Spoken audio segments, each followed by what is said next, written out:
56. Maybe there wasn't much defense being played tonight, but I was really pleased with our effort on that end and throughout the game. I thought that Plummer had as good a first half as I've seen any player not named Mike Beasley who I've coached have. That was electric. And then I thought that Andre Carvello was fellow. One we all know. I thought he was special today, and especially on the defensive end. The one thing that we have missed with Dre is what he does defensively, and it's all the intangible things. We call it a Mozgov when you jump straight up and in the paint and you don't foul and contest. He had a huge one late. He took a charge. He never gets screened. So now you've got he and Trent that don't get screened, and that was huge today. Jones played great for them, which is okay. I thought we did a really good job on Hunter, and again I thought that we're okay with them picking and popping and doing that. But all in all, Coleman Hawkins, huge, was spectacular, made some big plays. He had a big offensive rebound. Luke Goody came in and gave us a great effort. And I thought it was a game where the offense was really good, and we were up to that standard. And Kofi was truly great tonight. So. Right, when you get all those contributions that so many guys are talking about all in one game, what's that show about your team entering now March? Well, I hope pick your poison, and it's, again, I think that, we know most teams are going to try to stop Kofi. Plummer's been just spectacular, and a little quieter second half.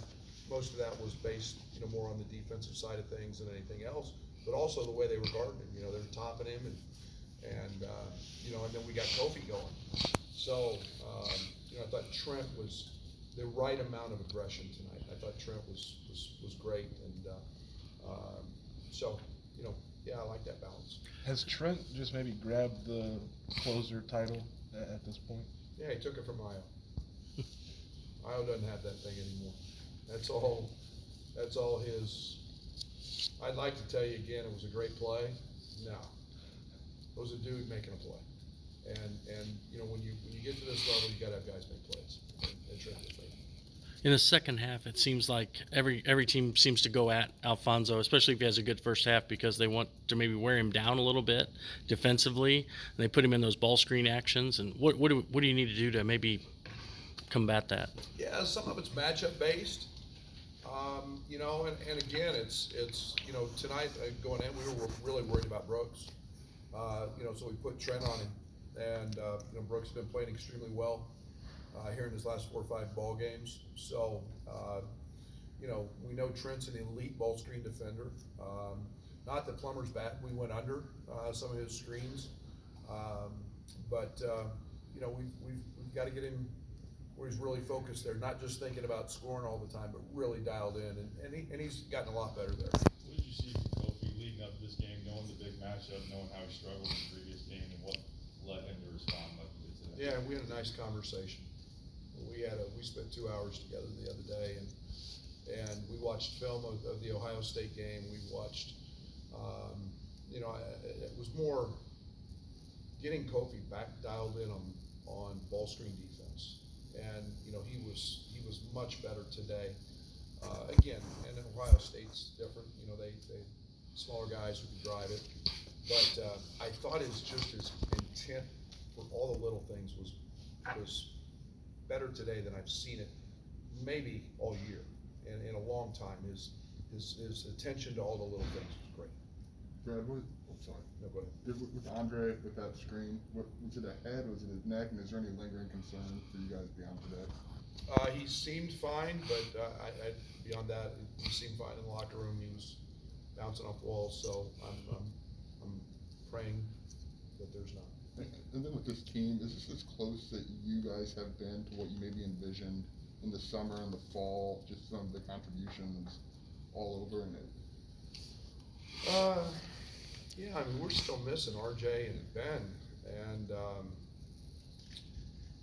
both those guys have been a piece of what we're doing and vision that. I think that tonight's the first night I felt the balance, the ball screen offense, the post up options, the ability to go make plays and get guys shots. Tonight was the most comfortable I've felt as a coach, coaching that side of the ball in a long time. Just simply because we had some things going, we had some things to work with, and we haven't ball screened much. But Kofi set great screens and he got out. So yeah, it was pretty much like that in August.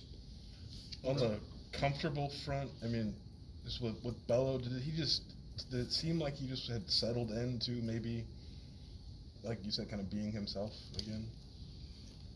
Yeah, I don't want to speak for Curbelo because I can't imagine what that guy's gone through this year and the expectations and then just sitting, doing nothing, not being able to do a thing, and the frustration, the anxiety that came with all of that. But he had a really good week of practice. He's practicing, he's working, he's getting better,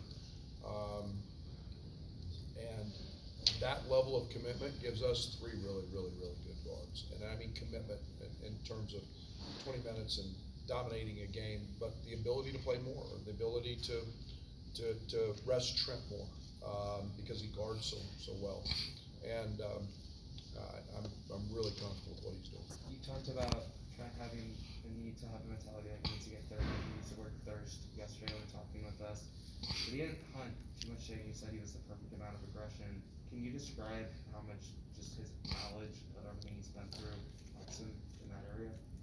Yeah, I mean, we tried to get him really going early, and told him he needed to be aggressive early. Getting him off to a good start was important. We ran the first play of the second half to get him going as well, make him make a decision, not just pass and give it up. But he's Trent's, man, it's hard to describe a guy that you have total trust in, and know that he's going to make the right play, and he has the right feel for what he's doing. And I mean, he was sitting there tonight, and there was a play where he saw him flip a screen, and he's telling Kofi, don't set it, don't set it, don't set it, and boom, throws it to Kofi on a little slip for a layup. I mean, most guys can't make that play, and make that with that level of intelligence. Brad, would you make Coleman's excelling on both sides of the ball, and do you think this was his best performance of the season? Close. It's close. Coleman will be perfect when I get that little bit of angst and anxiety and emotion that when he gets frustrated, then when he gets that out of his game, man, but gosh darn, that offensive rebound, his ability to guard, and we can play open now, 5 out with him, as a 5-man. He loves that. He dimed some people up tonight. He's been great. Sticking with Coleman, you seemed to kind of get on him at one point after a elusive update and call timeout. To see him respond the way he did, what did that mean to you? Well, and again, that's what I'm talking about with him. I want him to be. He has no idea how good he can be. He has no idea. And just the, I don't know what the right word is. The frustration sometimes that he shows when he makes a mistake, or anxiety or whatever. He's got to get rid of that. And that doesn't do him any good. He dwells on it. And we're trying to just be a next play guy. Next play, next play. He messed up, next play. And as soon as he starts showing that emotional immaturity, whatever, then I'm getting on him. And he knows that. He knows those are some of the things we talked about. Right. The last 2 road games we won, one team got it to a 1 possession, and Kofi makes I would say, clutch basket. Is that something that's grown in his game? I don't know. Is that something you could have done last year? I don't know if he was asked to do that, but he's done it in 2 road games. Just wondering your thoughts on him being kind of clutch. Well, he's pretty good. I mean, he's a pretty good player, and I like Kofi a lot. 6 feet from the front of the rim, shooting a jump hook, and he was mad because I drew up the, what we call a baseline line or full court press out of bounds play. Looks like a football formation. He's mad because I ran him out of there. And, you know, he's confident that he can make the free throws. So, yeah, that's experience and maturity and growth and all of those things. And to be honest, last year we had the best closer in basketball, so, you know, his role changed. Jeremy's question about the play over Hunter, had 4 fouls. Taking that, describe how that play was designed. Well, again, it was pretty simple because they bothered us a little bit with their little zone, and then mid possession changed and went to man, and we just set a little horn set, and dribbled off him. We roll him. We pop Jake with a guard guarding him. That's advantage us, and just like Kofi rolled down to the paint, and we told him, if they collapse, kick it, and if not, you're one-on-one, which he ended up being. Just make your low explosive move, jump up, shoot your jump hook, and bada bang. You guys need a little help in the Big Ten title chase, but it's still on the table if you guys win today. How do you look at that going to the final week of the season?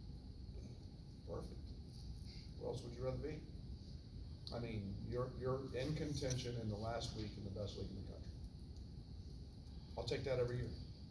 I'll take that every year. And don't Wisconsin and Purdue play? I mean, it's this league's brutal.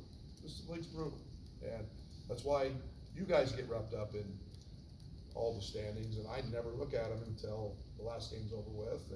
But to be in contention, and it's just level, keep the forces going the right way, and we'll see where it's at the end. But to be there in the last week of the season, can you ask for anything more? Not in my book. Not in the best league in the country.